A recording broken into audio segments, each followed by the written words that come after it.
எல்லா உயிர்களுக்கும் முதலாகவும் மூலவுமாக இருக்கின்ற தென்னாடுடைய சிவனை போற்றி, நீ தென்னாட்டிற்கு சிவனாக இருந்தாலும் இந்த உலகத்திலே இருக்கின்ற எல்லா நாட்டிற்கும் இறைவா போற்றி. எல்லாம் வல்ல இறைவனுடைய திருவருளினாலே நம்முடைய ஆலயத்திலே மகா கும்பாபிஷேகம் என்கின்ற ஒரு நல்ல ஒரு நிகழ்ச்சியானது இறையருளும் திருவருளும் கூடி இங்கே நடைபெற்றுக் கொண்டிருக்கின்றது. இந்த நல்ல நிகழ்ச்சியிலே அடியவருக்கு இங்கே அறமும் ஆண்டவனும் என்கின்ற தலைப்பிலே பேசுவதற்கு வாய்ப்பினை தந்த நம்முடைய விழாக்குழு உறுப்பினர்கள் அவர் அனைவர்களுக்கும் அடியேனுடைய நெஞ்சார்ந்த வணக்கங்கள். ஆன்றோர்கள் சான்றோர்கள் இருக்கின்ற இந்த உலகத்திலே என்னை போன்ற ஒரு பாமரனையும் இங்கே பேசுவதற்காக சிவன் இங்கே ஆழ்த்தியிருக்கிறார் என்று சொன்னால் எனக்கு மாணிக்க வாசகருடைய வாசகம்தான் என்னுடைய ஞாபகத்திலே வருகிறது. மாணிக்க வாசகர் கூறுகிறார், நான் என்ன தவம் செய்தேன், சிவாய நம என பெற்றேன், தேனாய் நின் அமுதமுமாய் தித்திக்கும் சிவபெருமான் தானே வந்து என்னை ஆட்கொண்டான் என்று கூறுவது போல ஆன்றோர்கள் சான்றோர்கள் என்னை போன்றோர்கள் பலரும் இருக்கின்ற இந்த உலகத்திலே என்னையும் இந்த ஆன்மீக பணியினை செய்வதற்காக இறைவன் ஆட்கொண்டிருக்கிறான் என்று சொன்னால் அந்த இறைவனுடைய திருவடிக்கு என்னுடைய அன்பும் கனிந்த வணக்கங்கள். இன்று நான் பேச எடுத்துக்கொண்ட தலைப்பு என்னவென்றால், அறமும் ஆண்டவனும் என்கின்ற தலைப்பிலே அடியேன் சில கருத்துக்களை பேசுகின்றேன். இந்த உலகத்திலே ஆண்டவனுக்கும் அறத்திற்கும் நமக்கும் இந்த மூன்று பேருக்கும் மிகப்பெரிய தொடர்பு இருக்கின்றது. காரணம், எங்கெல்லாம் அறம் இருக்கின்றதோ அங்கெல்லாம் ஆண்டவன் இருப்பார். நாம் ஆண்டவனை வழிபட வேண்டும் என்கின்ற ஒரு அவசியம் இல்லை. எங்கெல்லாம் இந்த உலகத்திலே நாம் அறமை செறிவர செய்கின்றோமோ அப்படி அறத்தை செறிவர செய்கின்ற பொழுது ஆண்டவன் நம்மை தேடி வருவான். அதற்காகத்தான் மாணிக்க வாசகர் திருவாசகத்தை எழுதுவதற்கு முன்பாக ஒரு அரசனுக்கு முதலமைச்சராக வாழ்ந்து கொண்டிருக்கிறார். அறத்தினை இந்த உலகத்திற்கும் எல்லா மக்களுக்கும் சரிவர செய்து கொண்டிருக்கின்றார். அப்படி ஒரு நாள் குதிரை வாங்குவதற்காக மாணிக்க வாசகர் சென்று கொண்டிருக்கின்ற பொழுது அவர் செய்கின்ற அறத்தினை பார்த்த ஆண்டவன் இவரை எப்படியாவது ஆட்கொள்ள வேண்டும் என்கின்ற ஒரு எண்ணத்திலே ஒரு மரத்தடியிலே தான் ஒரு முனிவராகவும் சிவகணங்களை எல்லாம் தனக்கு சீடராகவும் வைத்துக் கொண்டு ஞான உபதேசம் செய்து கொண்டிருக்கின்றார். அந்த வேளையிலே மாணிக்க வாசகர் பார்க்கின்றார், ஏதோ நடந்து கொண்டிருக்கிறது, நாமும் அங்கு சென்று பார்ப்போம் என்று சென்றார். சிவபெருமானை கண்டார். சிவபெருமானுடைய ஆசி பெற்றவுடனே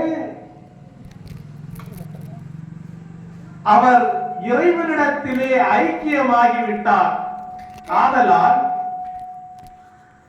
இறைவனை அடைய வேண்டும் என்று சொன்னால், ஆண்டவனை அடைய வேண்டும் என்று சொன்னால் முதலில் நாம் செய்ய வேண்டியது அறம்.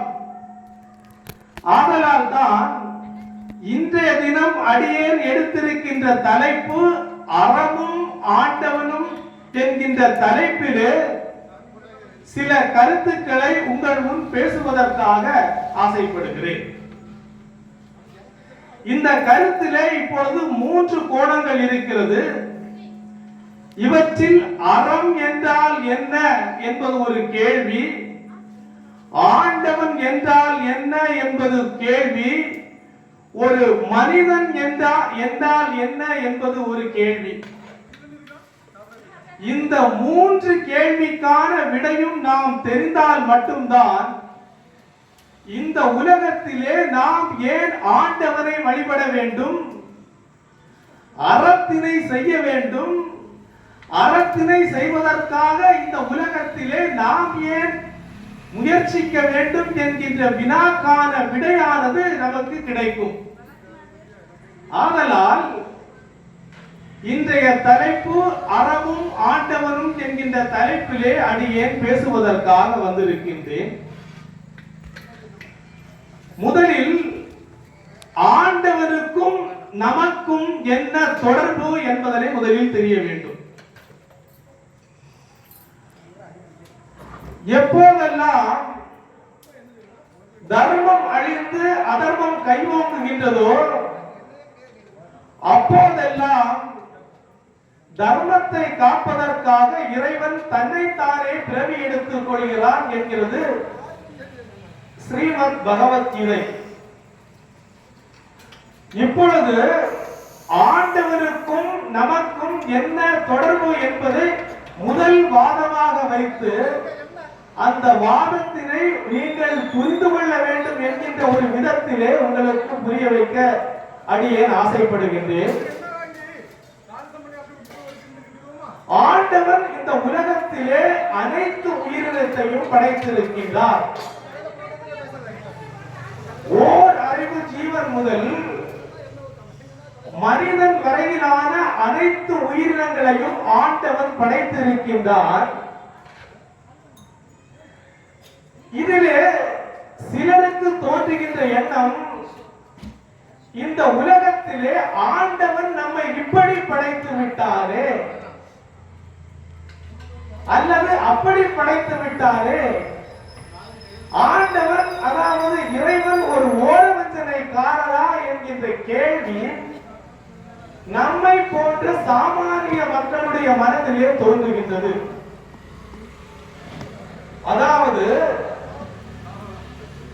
கடவுள் ஒரு ஓரவஞ்சனைக்காரரா? இந்த உலகத்திலே சில மனிதர்கள் பிறக்கின்ற பொழுது பணம் படைத்தவர்களாக பிறந்திருக்கின்றார்கள். சில மனிதர்கள் இந்த உலகத்திலே பிறக்கின்ற போது வெறும் ஏழையாக பிறந்திருக்கின்றார்கள். சில மனிதர்கள் இந்த உலகத்திலே பிறக்கின்ற பொழுது நல்ல கல்வி அறிவும் சிறந்த ஞானமும் உடையவர்களாக பிறந்திருக்கின்றார்கள். சில மனிதர்கள் இந்த உலகத்திலே பிறந்திருக்கின்ற பொழுது அறிவே இல்லாமல் பிறந்திருக்கின்றார்கள். சில மனிதர்கள் ஆரோக்கியமான உடலோடு பிறந்திருக்கிறார்கள். சில மனிதர்கள் குழந்தை பருவம் முதல் முதியவர் பருவம் வரை மருத்துவமனையின் வீடுமாகவே இருக்கிறார்கள். இந்த விஷயங்களை எல்லாம் நாம் உற்று நோக்குகின்ற பொழுது கடவுள் ஒரு ஓரவஞ்சனைக்காரரா? என்னையும் ஒரு சிறந்த ஒரு அறிவுள்ளவனாக இந்த கடவுள் படைத்திருந்தால் நானும் இந்த உலகத்திலே மற்றவர்களை போல நன்று கல்வி கற்று இப்படிப்பட்ட ஆலயங்கள் எல்லாம் எழுப்புகின்ற பொழுது அவர்களுக்கு உதவி செய்கிறேனே என்று பலரும் மனதிலே எண்ணுகின்ற எண்ணங்கள் இருக்கின்றது. இது ஒரு சாமானிய மனிதனாக இருக்கின்ற அனைவரும் எண்ணுவதுதான். சில மனிதர்கள் அழகாக பிறந்திருக்கிறார்கள், சில மனிதர்கள் அசிங்கமாக பிறந்திருக்கின்றார்கள். அப்படி என்றால் கடவுள் ஒரு ஓரவஞ்சனைக்காரர் தானே. என்னையும் இவ்வளவு அழகாக படைத்திருந்தால் நானும் இந்த உலகத்திலே சிறந்த அழகுள்ளவனாக இருந்திருப்பேன் என்று நினைப்பதும் உண்டு. அதே போன்றுதான் அன்பு என்கின்ற ஒரு கோணத்திலே பார்க்கின்ற பொழுது, சில மனிதர்களிடத்தினுடைய வீட்டிலே பார்க்கின்ற பொழுது அவருடைய தாயாக இருக்கட்டும் அல்லது அவருடைய மனைவியாக இருக்கட்டும், கணவனை அன்போடு அழைப்பார்கள், குழந்தைகளை மக்களே மகனே என்று அழைப்பார்கள். சில குடும்பங்களிலே அவனே இவனே என்று அழைப்பார்கள்.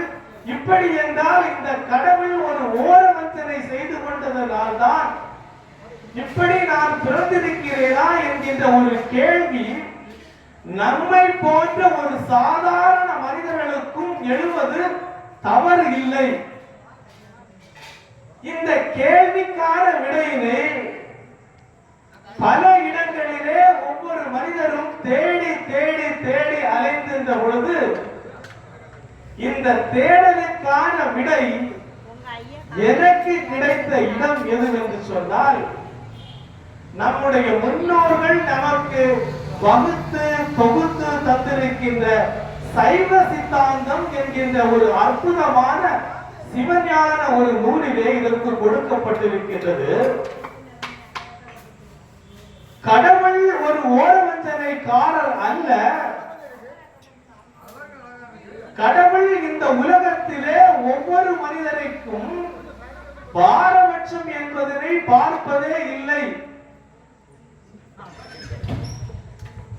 கடவுள் அனைத்து மனிதர்களையும் சமமாக தான் நடத்துகிறார் என்று சொன்னால், மனிதர்கள் நினைக்கிறார்கள் என்னையும் அவர்களை போல பணம் படைத்தவர்களாக படைத்திருக்கலாம், அல்லது என்னையும் நல்ல ஒரு கல்வியாளராக படைத்திருக்கலாம். ஆனால் கடவுள் இப்படி படைக்கவில்லையே என்று கூறுகின்ற பொழுது சிவபெருமான் இதனை கூறுகின்றார்.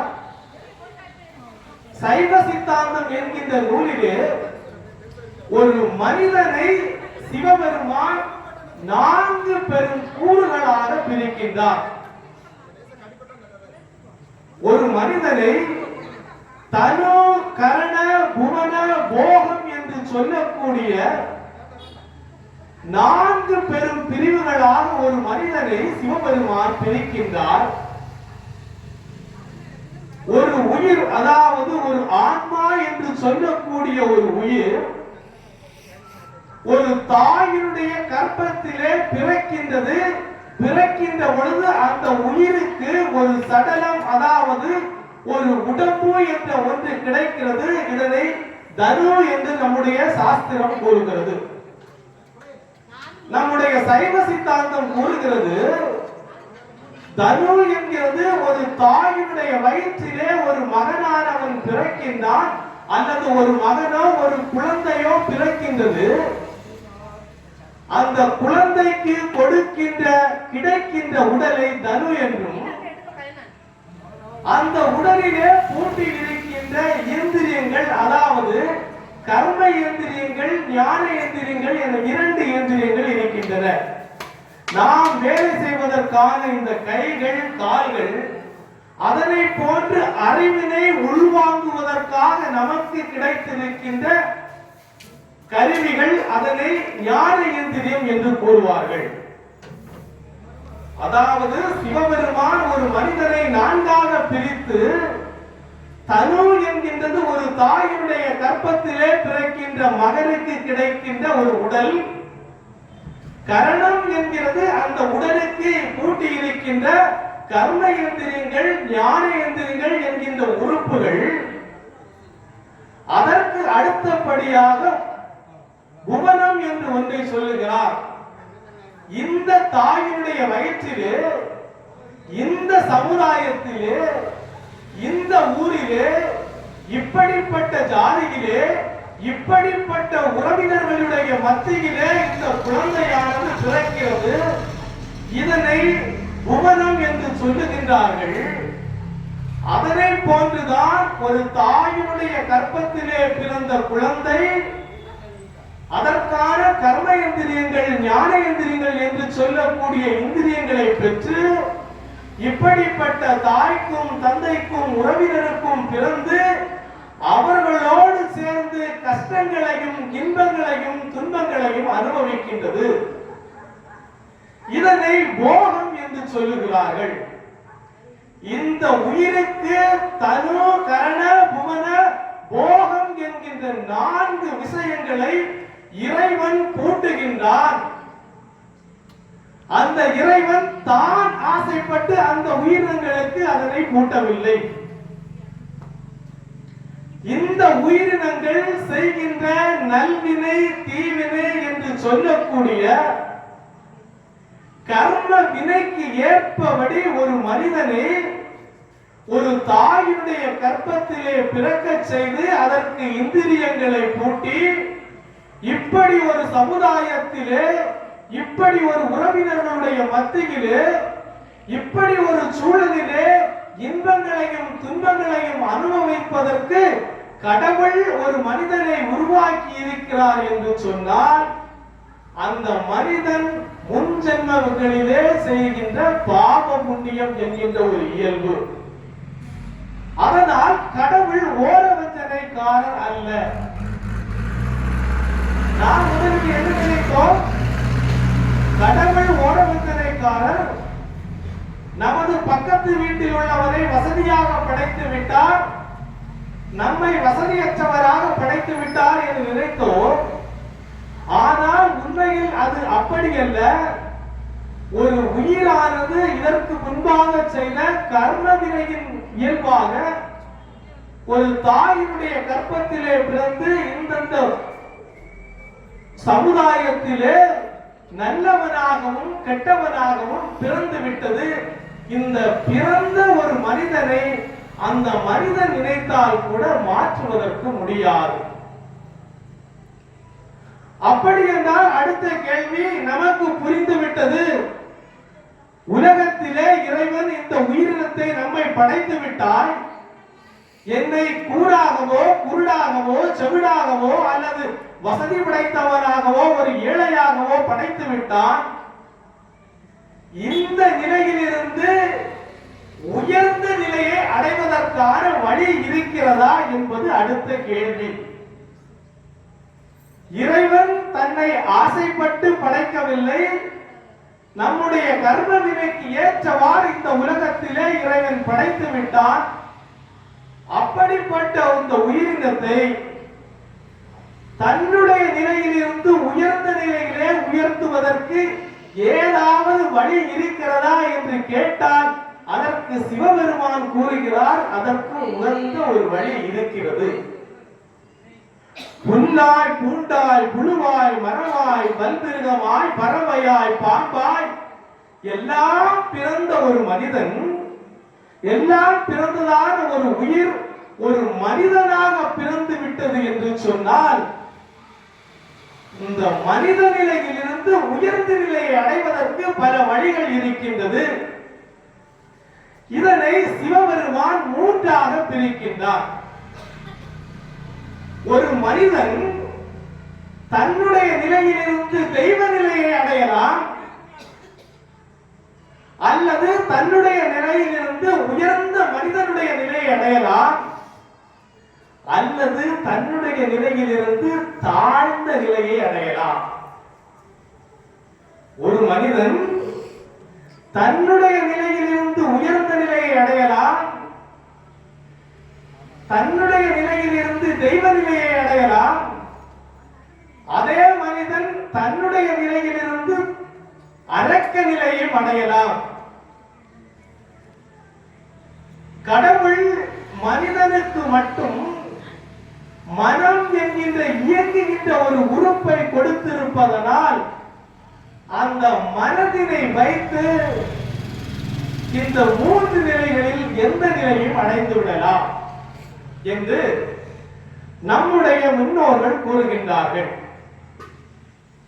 4 வேதங்களாகட்டும், ரிக் யஜுர் சாமம் அதர்வணம் என்று சொல்லக்கூடிய 4 வேதங்களாகட்டும், 18 புராணங்களாகட்டும், 108 உபநிடதங்களாகட்டும்,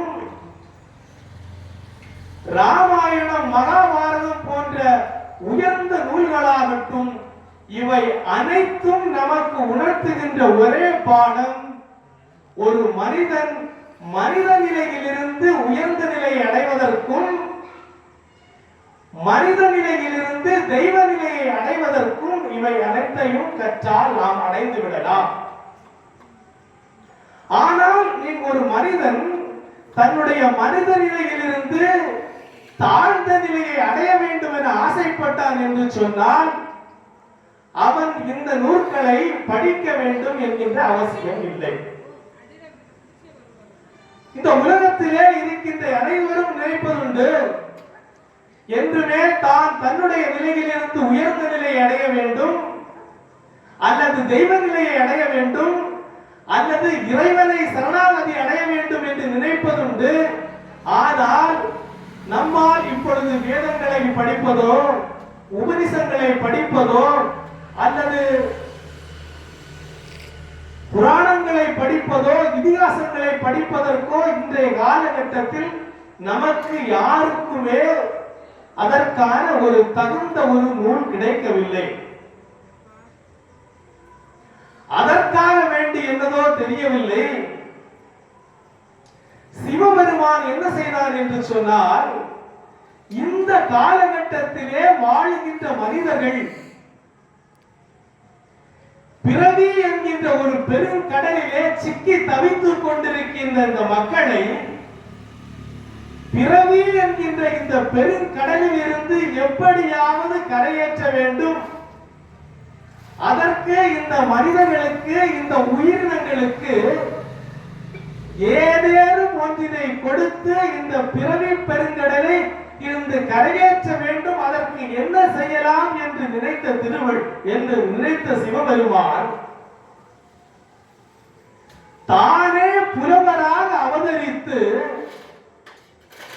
தெய்வமே புலவராக அவதரித்து இந்த உலகத்திலே நமது பகுதி அருகாமையிலே திருநைனார்குறிச்சி என்ற ஒரு ஸ்தலத்திலே கரை கண்ட ஈஸ்வரர் என்ற ஆலயத்திலே அவதரித்து நமக்கு தொகுத்து வகுத்து தந்திருக்கின்ற ஒரு அற்புதமான நூல்தான் திருக்குறள்.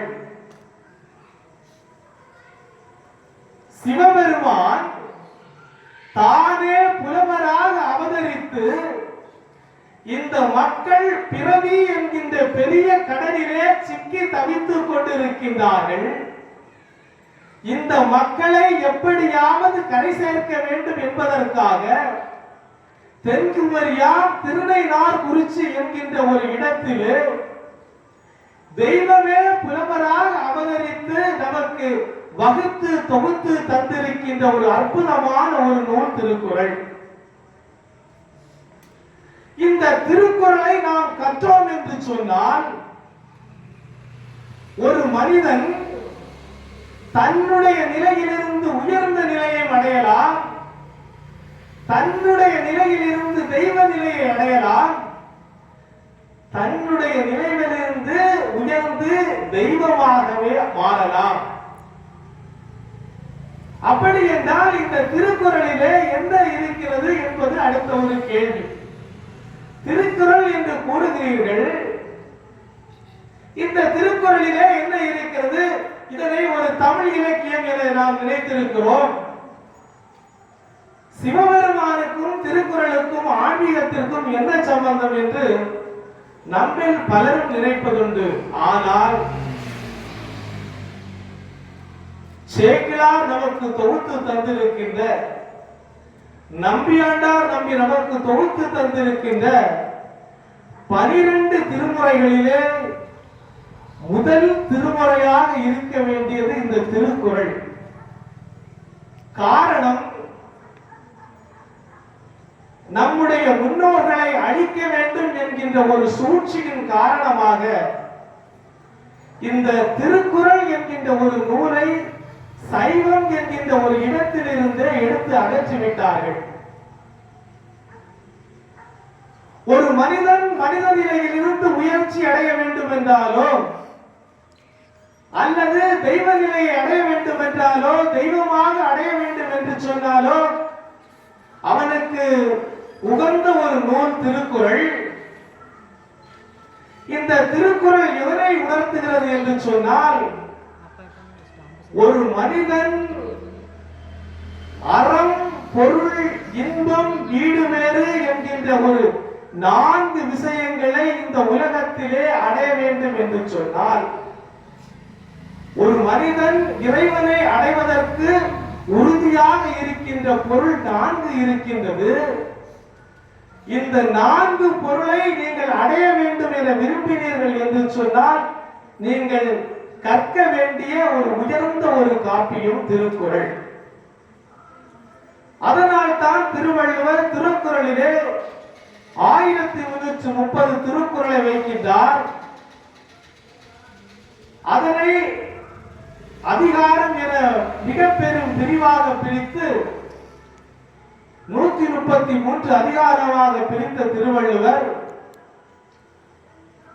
அறத்துப்பால், பொருள்பால், இன்பத்துப்பால் என 3 பெரும் பிரிவுகளாக பிரிக்கின்றார். அறமும் ஆண்டவனும் என்ற ஒரு விஷயத்தினால் இதனை சுருக்கமாக சொல்லுகின்றேன். அறத்துப்பாலிலே 38 அதிகாரம், பொருள்பாலிலே 70 அதிகாரம், இன்பத்துப்பாலிலே 25 அதிகாரத்தை கூறிய திருவள்ளுவர்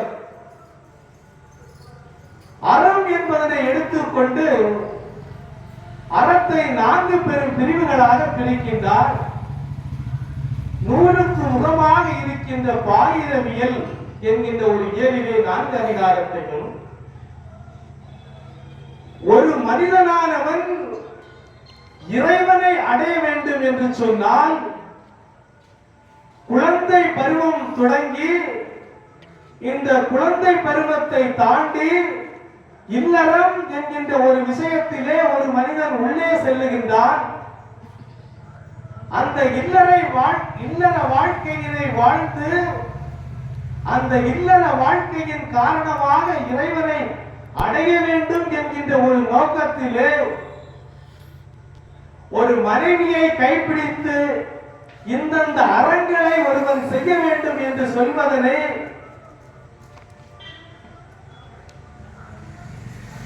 இல்லறவியல் என்கின்ற அதிகாரத்திலே 20 அதிகாரத்திலே வைக்கின்றான்.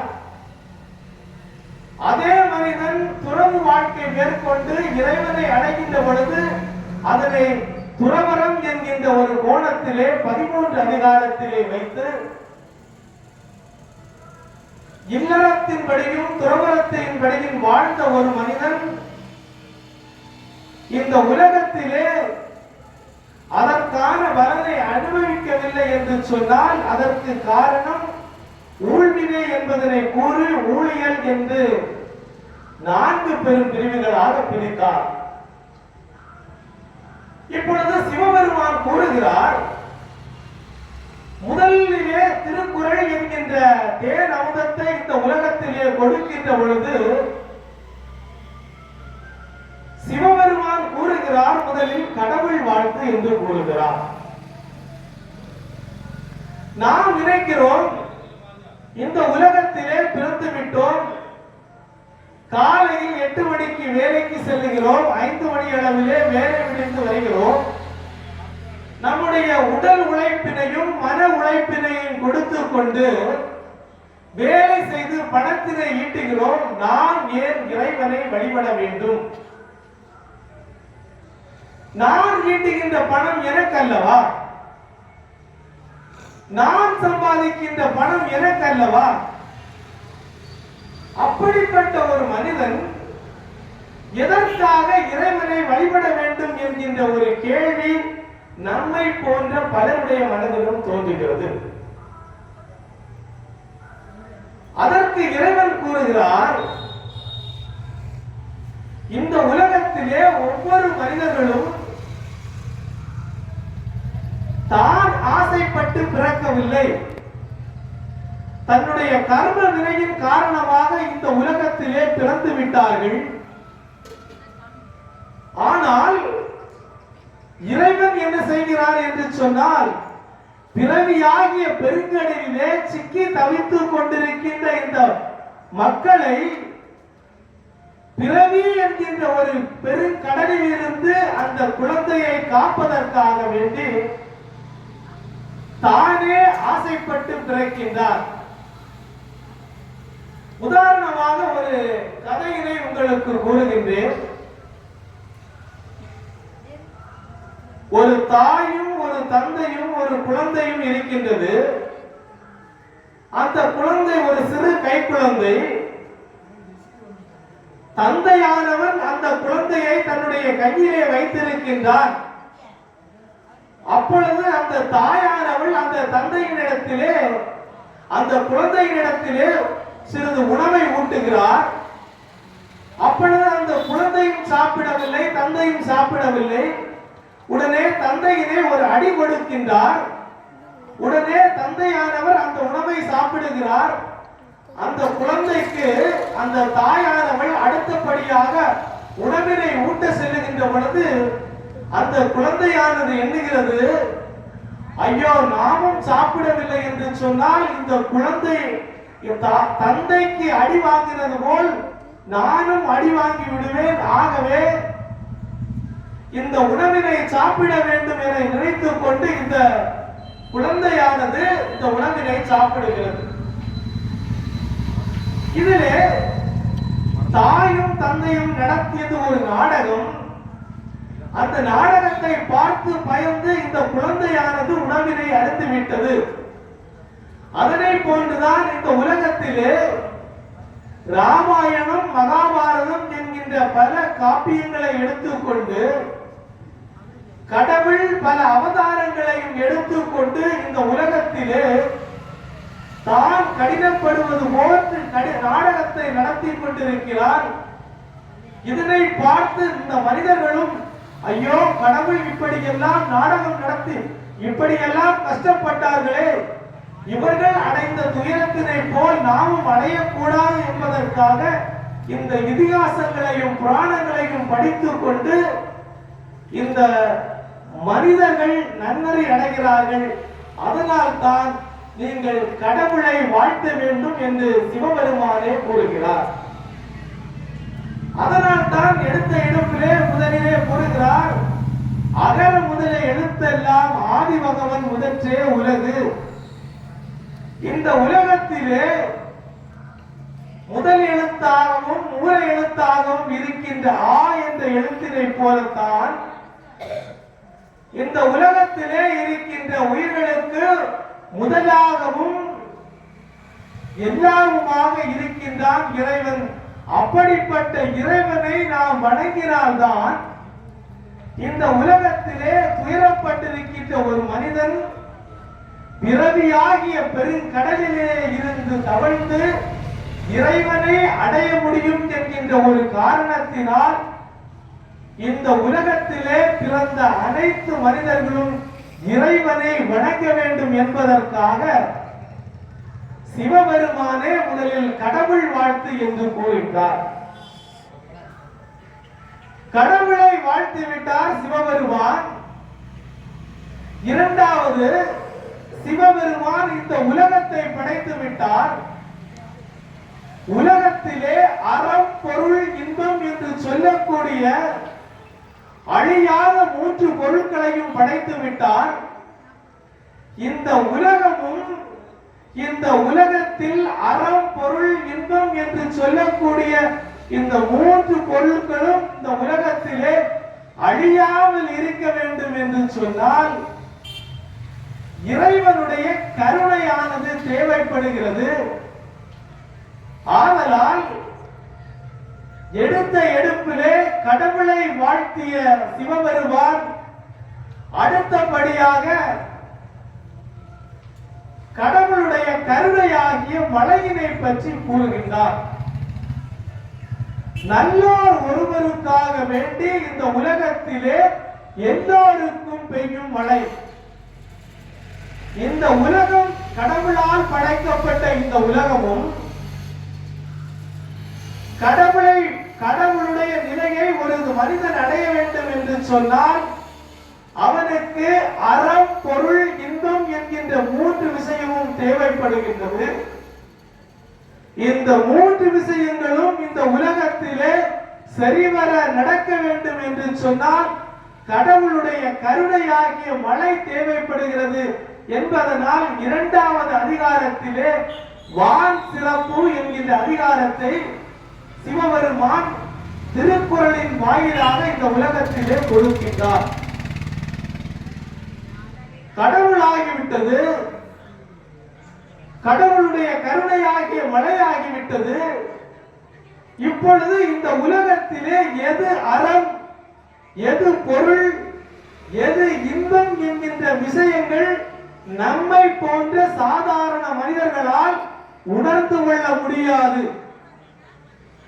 இந்த உலகத்திலே இதுதான் அறம், இதுதான் பொருள், இதுதான் இன்பம் என்பதனை முற்றும் துறந்த முனிவர்களால் மட்டுமே உணர முடியும் என்கின்ற ஒரு காரணத்தினாலே இறைவனுக்கு அடுத்தபடியாக இறைவனை வாழ்த்திய சிவபெருமான், இறைவனுடைய கருணையாகிய மழையினை கூறிய சிவபெருமான் அடுத்ததாக முற்றும் துறந்த முனிவர்களுடைய பெருமையினை கூறுகின்றார். இந்த உலகத்திலே இதுதான் அறம், இதுதான் பொருள், இதுதான் இன்பம் என்பதனை நம்மை போன்ற சாதாரண மனிதர்களால் உணர முடியாது. அதனால்தான் கந்த புராணத்திலே காசிவ முனிவருக்கும் மாயைக்கும் திருமணமாகிவிட்டது. காசிவ முனிவருக்கும் மாயைக்கும் சூரன், சிங்கமுகாசுரன் போன்ற அசுரர்கள் குழந்தைகளாக பிறக்கின்றார்கள். இந்த குழந்தைகளுக்கு கல்வி கற்று கொடுக்க வேண்டும் என்கின்ற ஒரு எண்ணத்திலே காசிவரானவர் ஏடு துவங்குகிறார். இந்த குழந்தைகளுக்கு கல்வி கற்றுக் கொடுக்கின்றார். கல்வி கற்றுக் கொடுக்கின்ற பொழுது முதலிலே கூறுகிறார், அறம் என்கின்ற ஒரு பொருள் இருக்கின்றது. இந்த அறம் என்கின்ற பொருளை அமரர்களாலும் கூட உணர முடியாது என்று கூறியவுடனே சூரபத்மன், சிங்கமுகாசுரன் போன்றவர்களுடைய தாயாகிய மாயை கூறுகிறார், காசிவ முனிவரே, அறம் என்கின்ற ஒரு பொருள் இருக்கிறது, இந்த அறத்தினை தேவர்களால் கூட உணர முடியாது என்று சொல்லுகிறீர்களே, அப்படி என்றால் இந்த அறத்தினை என்னுடைய குழந்தைகள் எப்படி கற்றுக்கொள்ளுவார்கள்? அதனால் நீங்கள் கற்றுத்தர வேண்டிய அவசியமில்லை, நான் கற்றுக் கொடுக்கிறேன் என்று அந்த மாயையானவள் அந்த சூரன், சிங்கமுகாசுரன் போன்ற அசுரர்களுக்கு கல்வியினை கற்றுக் கொடுக்கின்றாள். அப்படி கல்வியினை கற்றுக் கொடுக்கின்ற பொழுது இந்த உலகத்திலே பெரியது எது என்று சொன்னால், இந்த உலகத்திலே இருக்கின்ற மனிதர்களை அடக்கி ஆள்வதுதான் பெரியது, இந்த மூன்று உலகத்தையும் ஆள்வதுதான் பெரியது என சொல்லிக் கொடுத்து கொண்டிருக்கின்ற பொழுது காசிவ முனிவர் பார்த்தார். இப்படி என்றால் இந்த குழந்தைகள் தெய்வ நிலையை அடைய போவதில்லை, அரக்க நிலையை தான் அடைவார்கள் என்று எண்ணி அன்றே காசிவ முனிவர் காட்டிற்கு தவம் செய்ய சென்று விட்டார். இதனை அன்றிலிருந்தே இந்த சூரனுக்கும் சிங்கமுகாசுரனுக்கும் அழிவு காலமானது நெருங்கிவிட்டது. இதனை நான் எதற்காக கூறுகிறேன் என்று சொன்னால், அறம் என்று சொல்லக்கூடியது எவ்வளவு நீளமானது, அகலமானது, கூர்மையானது என்று நம்மை போன்ற ஒரு சாதாரண மக்களால் உணர்ந்து கொள்ள முடியாது. இவர்கள் முற்றும் துறந்த முனிவர்களால் மட்டுமே உணர்ந்து கொள்ள முடியும் என்பதனை அறிந்த சிவபெருமான் கடவுளை கூறியவர், கடவுளுடைய கருணையாகிய மழையை கூறியவர், அடுத்தபடியாக இந்த அறம், பொருள், இன்பம், வீடு வேறு என்று 4 விஷயங்களையும் உணர்ந்த துறவிகளினுடைய பெருமையை நீத்தார் பெருமை என்று கூறுகிறார். அதனை அடுத்து இந்த உலகத்திலே இன்பம் என்ன என்று சொன்னால், இன்பம் என்று சொல்லக்கூடியது இந்த பிறவிக்கு மட்டும் நமக்கு பயனை தருவது. இதிலே பொருள் என்னவென்று சொன்னால், இந்த பிறவிக்கும் நமக்கு பயனை தரும் பொருளை சம்பாதித்து நாம் இந்த உலகத்திலே நல்ல விஷயங்களை செய்கின்ற பொழுது இது அடுத்த பிறவிக்கும் நமக்கு பயனை தருவதால் பொருளினை இம்மைக்கும் மறுமைக்கும் பயனை தருகிறது என்று கூறுகிறார்கள். இவற்றிலே அறம் என்று என்னவென்று சொன்னால், அந்த அறமானது இந்த பிறவிக்கும் பயனை தரும், மறுபிறவிக்கும் பயனை தரும். நம்மை இறைவனிடத்திலே எடுத்து சொல்லுகின்ற காரணத்தினால் இந்த உலகத்திலே அறத்தை வலியுறுத்தி கூற வேண்டும் என்று எண்ணிய சிவபெருமான் நான்காவதாக அறம் வலியுறுத்தல் என்று கூறி இந்த உலக மக்களுக்கு அறத்தினை போதிப்பதற்காக வருகின்றார்.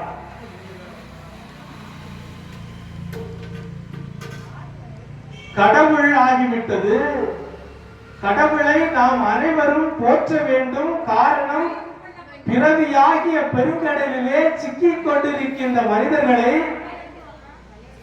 பிறவி அறுப்பதற்காக கடவுளை விட்டால் வேறு கதி எதுவுமே இல்லை என்கின்ற காரணத்தினால் அவனை மனதாலும் வாக்காலும் மெய்யாலும் போற்ற வேண்டும். அந்த இறைவன் இந்த உலகம் செழிப்படைவதற்காகவும் உலகத்திலே உறுதி என்று சொல்லக்கூடிய அறம், பொருள், இன்பம் என்று சொல்லக்கூடிய மூன்று விஷயங்களும் இந்த உலகத்திலே செழிப்பாக நடப்பதற்காக தன்னுடைய கருணையாகிய மழையை கூறினார். இந்த உலகத்திலே அறத்தையும் பொருளையும் இன்பத்தையும் இதுதான் அறம், இதுதான் பொருள், இதுதான் இன்பம் என்பதை உண்மையை உணர்ந்த துறவிகளின் பெருமையை கூறினார்.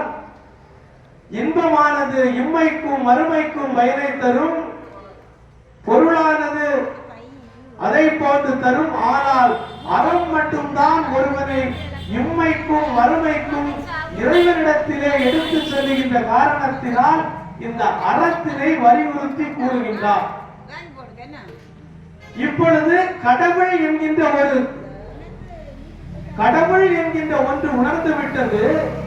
கடவுள் என்பவர் நம்மை இந்த உலகத்திலே துன்பப்பட்டு கொண்டிருக்கின்ற ஒரு ஜீவனை, ஒரு உயிரினை துன்பத்திலிருந்து இந்த உலகத்திலே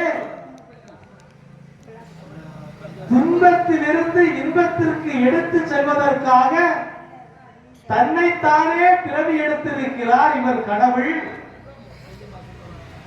அறம் என்கின்ற ஒன்றின் மூலமாகத்தான் நாம் ஆண்டவனை அடைய முடியும் என்பதற்காக அறத்தினை செய்ய வேண்டும் என்கிறார் சிவபெருமான். அதனால்தான் பிரதோஷ காலங்களில் நாம் பார்த்தோம் என்று சொன்னால், சிவபெருமானுக்கும் நந்திக்கும் இடையிலே நாம் நடக்க கூடாது என்று நம்முடைய முன்னோர்கள் கூறியிருக்கிறார்கள். காரணம் என்று சொன்னால், சிவபெருமான் ஆண்டவர், நந்தியம் பெருமான் அறம். நீ அறத்திற்கும் ஆண்டவனுக்கும் குறுக்கே சென்றாய் என்று சொன்னால் சிவபெருமான் ஒரு நாளும் நமக்கு துணை நிற்க மாட்டார். அதனால் அறத்திற்கும் ஆண்டவனுக்கும் இடையில் நீ செல்லாதே. இதனால் தான் பிரதோஷ காலங்களிலே நந்திக்கும் சிவபெருமானுக்கும் இடையிலே செல்லக்கூடாது என்று கூறுவார்கள். அதே போன்றுதான் பிரதோஷ காலங்களிலே நந்தியின் இரு கொம்புகளின் வழியாக சிவபெருமானை பார்க்க வேண்டும் என்று கூறுவார்கள். அதாவது அறத்தின் மூலமாக நீ அறத்தை செய்தாய் என்று சொன்னால் சிவபெருமானே உன்னை ஆட்கொள்ளுவார்.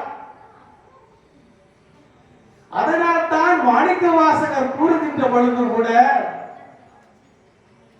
நான் என்ன தவம் செய்தேன், சிவாய் நம என பெற்றேன், தேனாய் நின் அமுதமுமாய் தித்திக்கும் சிவபெருமான் தானே வந்து என்னை ஆட்கொண்டார் என்று கூறுகின்றார். ஆதலால் அறம் செய்ய வேண்டும். அறம் செய்தால் மட்டுமே ஆண்டவரை அடைய முடியும். காரணம் என்னவென்றால், ஒரு காலகட்டத்தில் நான் என்னுடைய அனுபவத்திலே கூறுகின்றேன், கழுத்திலே ஒரு 10 போல ருத்ராட்ச மாலை அணிந்து கொண்டு, நெற்றியிலே திருநூறை அணிந்து கொண்டு, ஆலயத்தின் உள் சென்று கொண்டு சிவாய நம நமசிவாய என்று நான் நாமத்தை சொல்லிக் கொண்டிருந்தேன். அப்பொழுது என்னுடைய உடல் ஆலயத்தின் உள்ளே இருக்கிறது. என்னுடைய நாவானது இறைவனுடைய நாமத்தை சொல்லிக் கொண்டிருக்கிறது. ஆனால் என்னுடைய மனம் என்ன செய்கிறது தெரியுமா? என்னை சுற்றி எத்தனை பேர் இருக்கிறார்கள், என்னை எத்தனை பேர் இவன் ஒரு மிக உயர்ந்த சிவபக்தன் என்று நினைக்கிறார்கள் என்றுதான் என்னுடைய மனம் நினைத்தது. அதனால் இந்த உலகத்திலே சில மனிதர்கள் என்னை கூறலாம், இவன் உயர்ந்த சிவபக்தன். ஆனால் சிவபெருமானுக்கு தெரியும், உள் ஒன்று வைத்து புறம் ஒன்று செய்கிறான். நீ உள் ஒன்று நினைத்து புறம் ஒன்று செய்தாய் என்று சொன்னால் ஆண்டவனை அடைய முடியாது. ஆண்டவனை நீ அடைய வேண்டும் என்று சொன்னால் அறம் என்பது என்ன? அந்த அறத்தினை செய்ய செய்ய ஆண்டவன் உன்னை நாடி வருவான். மாணிக்க வாசகரை நாடி வந்தான், திருநாவுக்கரசரை நாடி வந்தான், சேக்கிழாரை நாடி வந்தான் என்று சொன்னால் அவர்கள் அனைவரும் அறத்தினை செய்தார்கள். மாணிக்க வாசகர் பாடினாரே, நமச்சிவாய வாழ்க நாதன் தான் வாழ்க, இமை பொழுதும் என் நெஞ்சில் நீங்காதான் தாழ் வாழ்க, ஈசன் அடி போற்றி எந்த அடி போற்றி என்றெல்லாம் பாடினாரே. அவர் இறைவனை அடைந்து விட்டார். ஆனால் நானும் பாடுகிறேன், நான் இறைவனை அடைந்துகிறார் இல்லை. காரணம், என்னுடைய மனம் எப்படி அழுக்கு அடைந்திருக்கின்றது. அதனால் தான் சொல்லுகிறான், புல்லாய் பூண்டாய் புழுவாய் இருக்கின்ற என்னுடைய உடம்பு, புழு அழுக்கு, புழுவும் அழுக்கும் மூடி இருக்கின்ற என்னுடைய உடம்பு, அந்த உடம்பினிலே இருக்கின்ற என்னுடைய உயிரை சிவபெருமானே உன்னுடைய திரு பாதத்திற்கு எடுத்து சொல் என்று மாணிக்க வாசகர் கூறுகிறார். ஆதலால் ஒரு மனிதனானவன் அறத்தை செய்ய வேண்டும். நீங்கள் அறத்தை செய்யுங்கள், ஆண்டவன் உங்களுடன் இருப்பான். நீங்கள் ஒரு கை அறத்தை செய்தீர்கள் என்று சொன்னால் ஆண்டவன் ஓடோடி வருவான். அறம் செய்வதற்கு பணமும் தேவையில்லை, பொருளும் தேவையில்லை.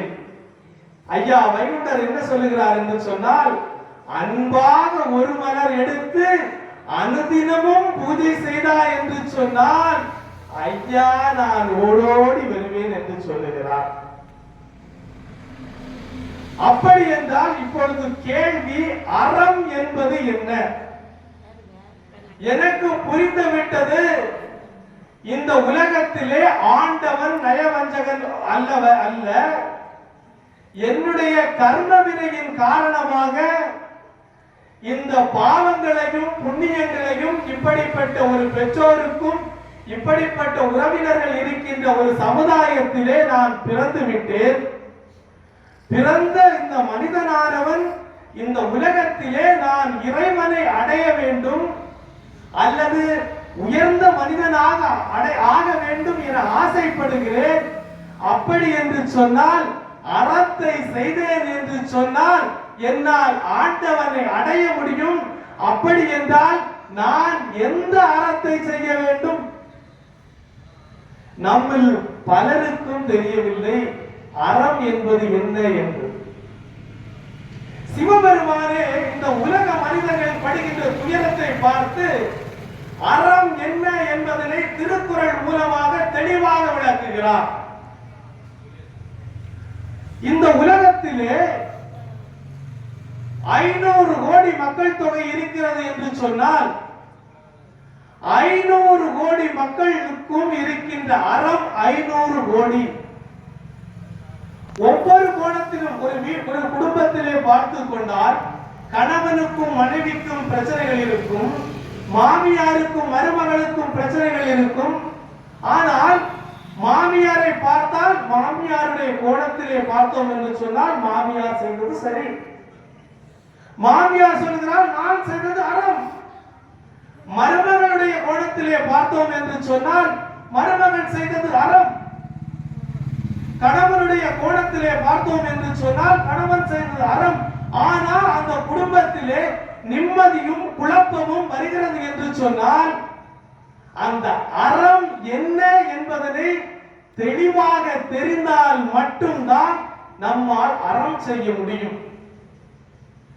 ஆகவே திருவள்ளுவர் 500 கோடி மக்கள் தொகை இருக்கிறது என்று சொன்னால் இந்த 500 கோடி மக்களுக்கும் அறத்தை சொல்லுவது எளிது என்று கடினம் என்ற காரணத்தினால் ஒரு மனிதனை 4 பெரும் கோணமாக பிரிக்கின்றார். இது உங்களுக்கு கேட்பதற்கு கடினமாகத்தான் இருக்கும். ஆனால் சைவ சித்தாந்தம் என்கின்ற ஒரு நூல், அற்புதமான நூலிலே இது கிடைத்திருக்கிறது. நம்மால் படித்து உணர்வது என்பது ஒரு கடினம் தான். ஆனால் உங்களுடைய செவிகளை கொடுத்து கேட்டுக் கொண்டிருக்கிறீர்கள், அதற்கு என்னுடைய சிறந்தார்ந்த வணக்கங்கள். காரணம், ஒரு மனிதனை 4ஆக இப்பொழுது சிவபெருமான் பிரிக்கின்றார். நான் அறத்தை சொல்ல போகின்றேன். ஒரு தாயினுடைய கர்ப்பத்திலே ஒரு குழந்தை பிறக்கிறது. பிறந்த அந்த குழந்தை விளையாட்டு பருவம் முடிந்து கல்வி கற்கின்ற ஒரு பருவம் வந்து கல்வியும் கற்று ஒரு வேலைக்கு செல்கின்ற ஒரு பருவம் வரை ஒரு குழந்தை இருக்கிறது அல்லவா? அந்த குழந்தையை தான் பிரம்மச்சரியம் என்று கூறுகிறார்கள். கற்கும் பருவம். ஒரு தாயினுடைய வயிற்றிலே பிறந்த குழந்தை விளையாடி தவழ்ந்து பின்பு கல்வி கற்று, கல்வி கற்ற குழந்தை மீண்டும் ஒரு பணியிலே செல்லுகின்ற காலம் வரை இருக்கின்ற ஒரு குழந்தையை சிவபெருமான் பிரம்மச்சரியம் கற்கும் பருவம் என கூறுகின்றார். இப்பொழுது கல்வி கற்று விட்டு ஆகிவிட்டது அந்த குழந்தை. கல்வி கற்ற குழந்தை இந்த சமுதாயத்திலே தன்னுடைய குடும்பத்தினர் வழி வழியாக செய்து வந்த அறத்தினை எடுத்து செய்வதற்கும் தன்னுடைய சந்ததியை பெருக்குவதற்கும் இல்லறம் குடும்பம் என்கின்ற ஒரு சூழலுக்குள்ளே போகின்றது. அந்த குழந்தை மனைவி ஒரு பெண்ணை திருமணம் செய்து கொள்ளுகிறது. அவர்களுக்கு குழந்தை பிறக்கிறது. இதனை இல்லறத்தான் என்று கூறுகிறார். இதனை சமஸ்கிருதம் கூறுகிறது கிரகஸ்த நிலை. ஒரு தாயினுடைய கற்பத்திலே பிறந்த குழந்தை படித்து வேலை செய்கின்ற அளவு வரை இருப்பது கற்கும் பருவம். கற்கும் பருவத்தில் இருக்கின்ற குழந்தை ஒரு பெண்ணை மணமுடித்து குழந்தைகள் பிறந்து அவர்கள் வாழ்ந்து கொண்டிருக்கிறார்கள். இதனை வாழும் பருவம் என்று கூறுவோம். இந்த கற்கும் பருவத்திலும் வாழும் பருவத்திலும் நாம் பார்த்தோம் என்று சொன்னால் நம்முடைய உடலாக இருக்கட்டும், உள்ளமாக இருக்கட்டும், அனைத்துமே உத்வேகமாக வேலை செய்யும். காரணம், நம்முடைய உள்ளம் சோர்வடையாது. தினந்தோறும் புது புது விஷயங்களை கண்டுபிடிப்போம், புது புது உறவினர்களை கண்டுபிடிப்போம், புது புது தொழில்கள் செய்வோம், புது புது சம்பளம் வாங்குவோம், வாகனங்கள் கார் வாங்குவோம். இப்படி நம்முடைய வாழ்க்கை என்றுமே ஒரு உயர்ந்த நிலையை நாடிக்கொண்டிருக்கின்ற காரணத்தினால் கற்கும் பருவத்திலும் வாழும் பருவமும் இனிமையாகவும் சுவையாகவும் இருக்கும். இப்பொழுது உங்களுக்கு புரிந்திருக்கும் கற்கும் பருவம் என்றால் என்ன, வாழும் பருவம் என்றால் என்ன. அடுத்தபடியாக சிவபெருமான் பிரிக்கிறான் வாழ்ந்து ஓய்ந்த பருவம். குழந்தையாக பிறந்த ஒரு மனிதன் விளையாடி கல்வி கற்று தொழில் கற்று ஒரு மங்கையை மணம் முடித்து குழந்தையை பிறந்து இப்போது அந்த குழந்தையும் கல்வி கற்று ஒரு மங்கையை மணம் முடித்து என்று அந்த குழந்தை ஒரு மங்கையை மணம் முடிக்கிறதோ அன்றைய தினம் பழைய தம்பதிகள் இருக்கிறார்கள் அல்லவா, அவர்கள் வாழ்ந்து ஓய்ந்து விட்டார்கள். தன்னுடைய பொறுப்புகள் அனைத்தையும் தன்னுடைய மகனிடத்திலும் மருமகளிடத்திலும் கொடுக்க வேண்டும் என்று சிவபெருமான் கூறுகிறார். ஆனால் நாம் அதனை செய்வதில்லை. ஆவியை விட்டாலும் விடுவோமே தவிர சாவியை விடுவதில்லை.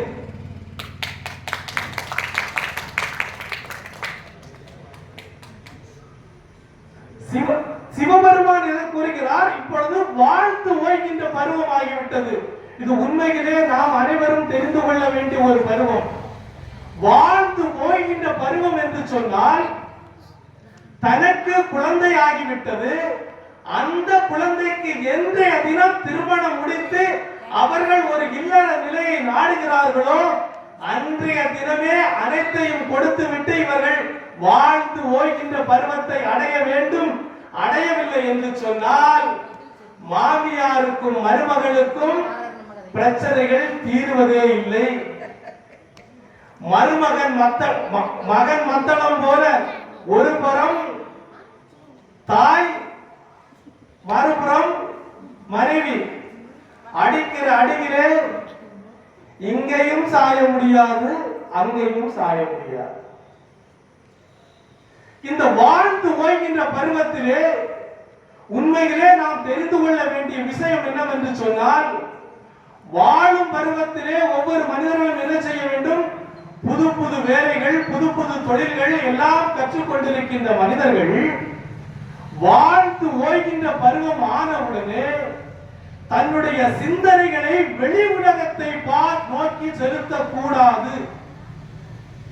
பணம் சம்பாதிப்பதோ, தன்னுடைய குழந்தைகளுக்கு சொத்து சம்பாதிப்பதோ, சுகம் சம்பாதிப்பதோ, இந்த வேலைகளை செய்வதை தயவு செய்து விட்டுவிடுங்கள்.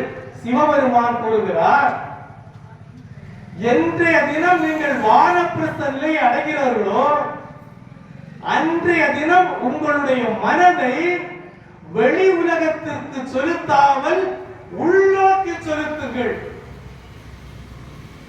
என்னுடைய வாழ்க்கை அனுபவத்திலே இத்தனை ஆண்டுகளிலே நான் எத்தனை பேரை கெடுத்திருக்கிறேன், என்னால் எத்தனை பேர் கெட்டிருக்கிறார்கள், என்னை எத்தனை பேர் கெடுத்திருக்கிறார்கள், இதனால் நான் அடைந்தது என்ன?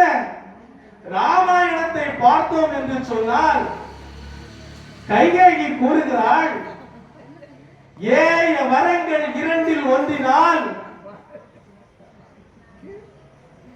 ஏய வரங்கள் இரண்டில் ஒன்றினால் என்னுடைய மகனாகிய பரதன் நாட்டை ஆள வேண்டும், சீதையினுடைய கணவன் ஆகிய ராமன் 12 ஆண்டுகள் வனவாசம் போக வேண்டும் என்று கூறினாள். கடைசியில் பரதன் ஆண்டானா? ஆளவில்லை. தசரதன் கூறுகிறான், அம்மா நீ கேட்டது தவறு, உனக்கு வரத்தை நின் மகன் ஆழ்வான், நீ இனிது ஆழ்வாய், தந்தேன் உரைக்குண்டேன், என் மகன் என் கண் என் உயிர் எல்லா உயிருக்கும் நன்மகன், இந்த நாடு இரவாது நய என்று கூறினார்.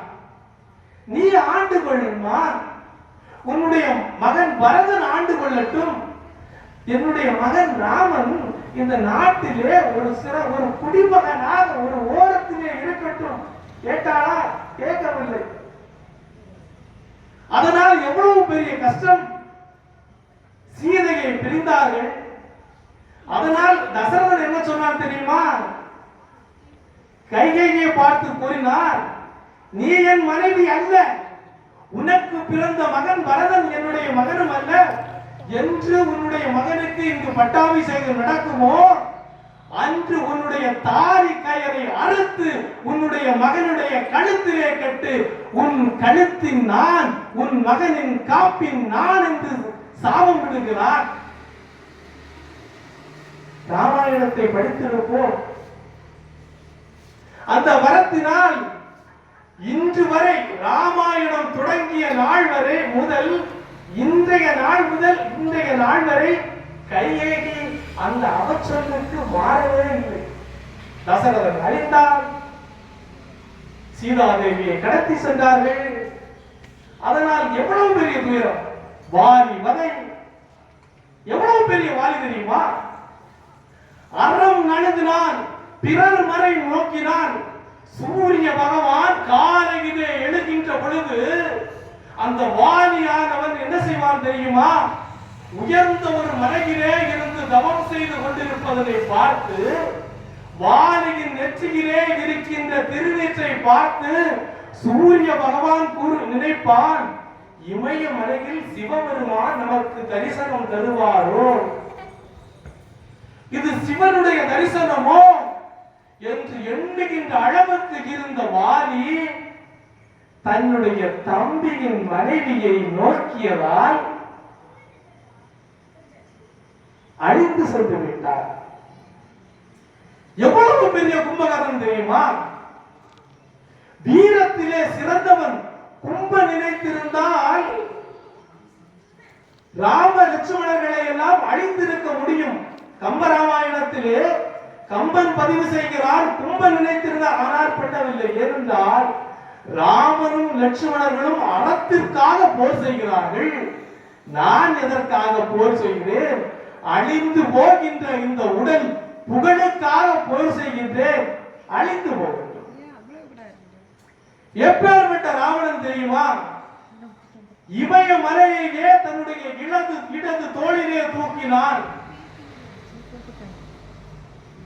சிவபெருமான் அவனை கண்டு இன்பத்தினால் ஒரு வாளினை பரிசாக கொடுத்தார். சிவபெருமானை தன்னுடைய பாடலினாலே நாரதர் சிறந்த ஒரு பாடகர். அந்த